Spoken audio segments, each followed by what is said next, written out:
어떤 질병도 다 이길 수 있습니다. 왜? 하나님이 주셨기 때문에. 하나님이 주셨기 때문에. 근데 그 면역 시스템은 이제 innate adaptive라 해가지고, adaptive는 우리가 주사를 맞는다 하게 되면 이제 백신 같은 걸 맞게 되면 면역이 생기지 않습니까? 그런 이제 후천성을 얘기하는 부분인데, 이 면역 시스템이 완벽하게 우리 내부에서 돌아가고 균형이 맞다 그러면 하나님께서 허락하신 우리의 수명이, 인간의 수명이 120세입니다. 아까 목사님, 재수없는 사람이 200세까지 산다고 아까 목사님 말씀하셨는데, 성경에 120세까지 하나님께서 말씀하셨어요. 그리고 동물학적으로, 생리학적으로 다른 동물의 위장의 길이나 음식이나 뭐 장의 길이를 다 측정해서 길이를 측정해 보게 되면은 실제로 인간의 생리학적 나이도 120세에 나오게 됩니다. 따라서 말이죠. 저나 여기 앉아 있는 여러분들이나 앞으로 120세를 못 살게 되면은 알든 모르든 간에 자이든 타이든 간에 하나님의 말씀의 법칙에 불순종한 겁니다. 알아서 불순종한 것도 있고 내 버릇 때문에, 내 고집 때문에, 내가 몰라서 불순종한 부분도 있다. 그래서 근데 이 이뮨 시스템이, 하나님이 우리한테 주신 이 면역 시스템이 우리가 매일매일 먹는 음식과 환경과 내 생활 습관 때문에 이 면역 시스템이 오르락내리락 한다는 겁니다. 오르락내리락. 그런데 제가 이제 그 태초목걸이라는 강의를 시작하면서 왜 태초목걸이 강의를 시작했느냐? 저는 과학자로서 지난 100년 동안에 하나님께서 창세기 1장 28절에 내가 너희에게 식물을 먹을거리로 주노라 했는데, 이 먹을거리가 돈벌이의 수단으로 바뀌면서 식품 산업이라는 이름으로서 시작된 게 불과 대량 생산된 지가 불과 인류 역사상 100년밖에 되지 않습니다. 그전에는 주로 물물교환이었어요. 인류 역사상 100년 정도 지금 식품 산업이 시작되면서 산업이라는 글자가 붙으면서 이제는 식품이 하나님 주신 먹을거리가 아니고 뭡니까? 경제성 원리에 따라서, 철저하게 경제성 원리에 따라서 식품이 변질되기 시작합니다. 지난 100년 동안에. 그럼 제가 태초목걸이라는 이 강의를 하고 있는데, 너는 그 태초목걸이를 아느냐? 제가 하나님이 아니고 제가 하나님이 저한테 가르쳐 주지 않았기 때문에 태초목걸이가 뭔지 모릅니다.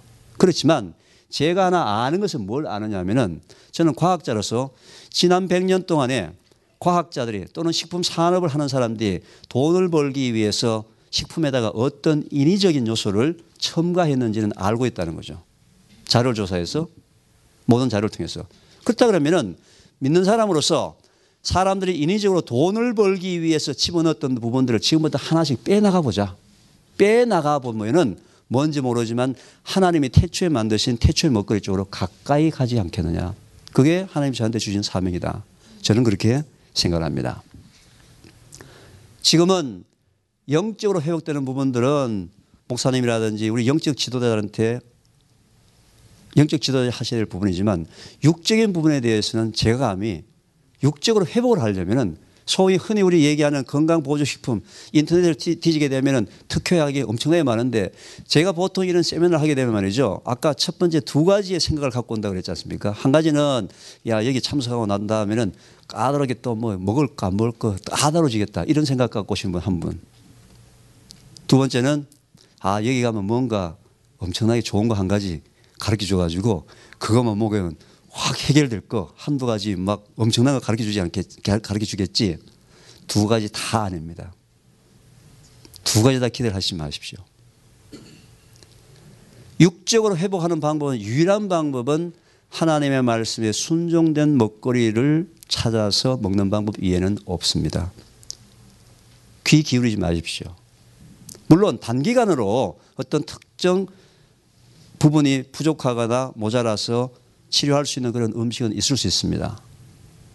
그렇지만 근본적으로 해결을 하려면 하나님의 말씀에 순종된 육체의 관리를 하셔야지만 하나님께서 원래 허락하신 건강을 회복하고 유지할 수 있다.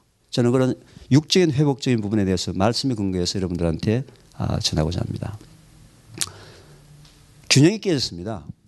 지금까지 이 식품 산업이 발전되면서 어디에 초점이 맞춰져 있었냐면요, 주로 주요 원소들, 칼슘, 마그네슘부터 시작해서 주요 원소들, 근데 식품을 통해서 토양을 통해서 우리한테 전달하고자 하는 하나님이 주신 그 원소의 숫자는 수십만 가지입니다. 근데 균형이 깨졌어요. 이 균형이 생산부터 깨졌습니다. 생산할 때부터 균형이 깨졌어요. 그 다음에 가공 유통부터 깨졌습니다. 또 소비자에 의해서 깨졌습니다. 왜요? 돈을 벌기 위해서 그렇습니다. 이 사과가 세계에서 제일 비싼 사과인 거 알고 계시죠? 그죠? 가치가 아마 가격은 이리 말할 수 없겠죠. 엄청난 가치를 갖고 있습니다. 그죠? 애플사의 로고 마크입니다. 누가 사과를 한 입 맛있게 비워 먹었어요. 밑에 있는 게 미국 속담입니다. 사과 하루에 하나 먹으면 의사가 필요 없다. 이게 미국 속담이에요.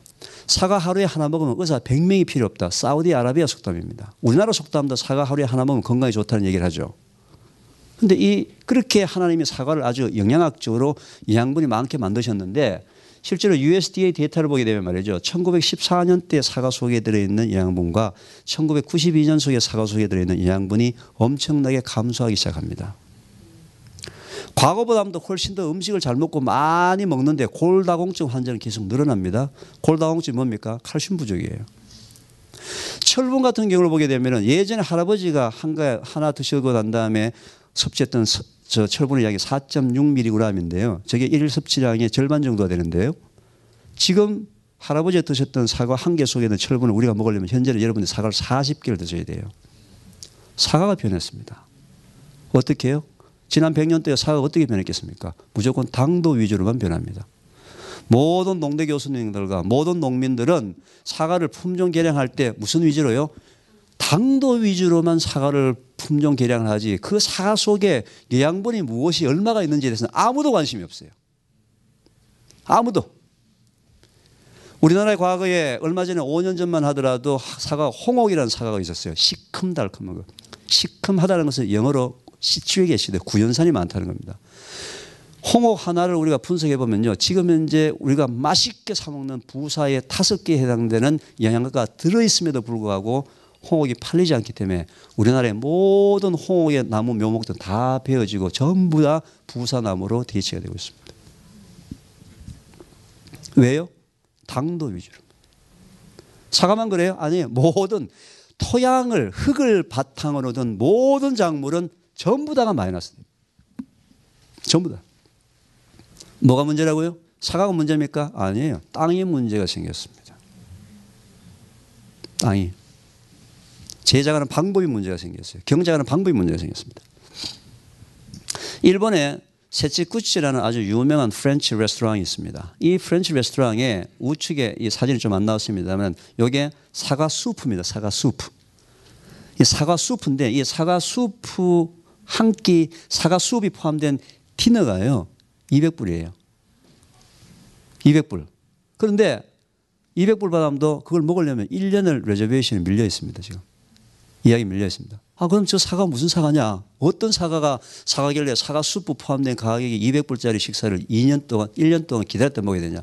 이 사과가 바로 기적의 사과라는 Miracles of Apple이라는 책으로 전 세계 베스트셀러가 된 책입니다. 기무라 아키노레라는 농민이 사과를 키웠는데 진짜 하나님이 키우라 하는 방법대로 산사과를 키우듯이 키운 거예요. 산사과를 키우듯이. 몇 년이 걸렸다고요? 8년이 걸렸습니다. 8년. 여러분들 지금 현재 홀마트나 이런 데서 올게닉 파밍, 올게닉 푸드에 대해서는 굉장히 좋은 거라고 생각하는데요. 저희들 같은 전문가들은 벌써 10년 전서부터 올게닉 푸드에 대한 위험성은 굉장히 얘기를 많이 하고 있었습니다. 한 달 전에 벌써 독일에서 올게닉 푸드 먹고 슈퍼박테리아에 걸려서 사람이 많이 죽었죠. 올게닉 푸드의 문제가 지금 실제로 올게닉 푸드가 그렇게 안전한 게 아닙니다. 올게닉 푸드에 사용하는 올게닉 컴포스트, 소위 돈분과 개분을 발효시켜서 뿌리는 유기질 비료가 지금은 전 세계에서 부족이에요. 왜냐하면 유기질 비료를 줘야지만 화학 비료를 준 대신에 빨리 자라니까. 물건이 보기가 좋으니까. 그 돈분과 개분을 충분히 발효를 시켜야 되는데 충분히 발효시키지 않고 그냥 농민들이 사서 뿌리기 때문에 돈분과 개분 속에는 소나 돼지나 닭의 내장 속에 되는 대장균이 우리 몸속에 들어와서 생긴 병이 바로 슈퍼박테리아입니다. 그래서 실제로 여러분들이 어느 유기농의 특히 쌈채류 같은 것들은 오히려 더 깨끗하게 씻어 먹어야 돼요. 그 거꾸로예요. 오히려 농약 뿌린 것들은 미생물이 다 죽습니다. 농약 때문에. 근데 유기농은 미생물이 다 살아 있어요.